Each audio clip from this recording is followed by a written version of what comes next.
Bang, tolong selidik untuk buka franchise Boost Juice. Menarik, menarik, menarik.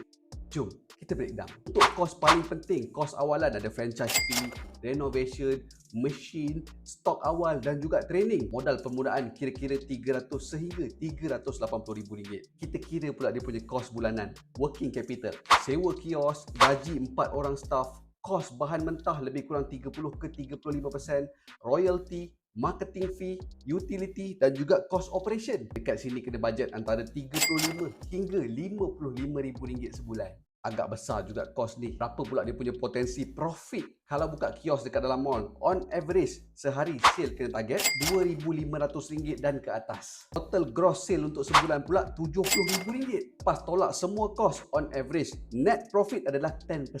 Bersamaan RM7 ke RM8,000 sebulan. Kalau dapat pula mall yang memang trafik tinggi, trafik ramai, sales boleh menjangkau RM100,000. Berapa lama pula dia punya balik modal? ROI. Dengan modal permulaan tadi RM350,000, saya estimate untuk dia punya tempoh ROI adalah 2 ke 3 tahun. Business franchise ni bukan short term, dia adalah long term, long game. Selalunya orang yang buka-buka macam ni, dia punya capital memang dah terlampau besar. So macam mana? Berani tak untuk beli franchise Boost? Business apa yang kita patut breakdown untuk next video?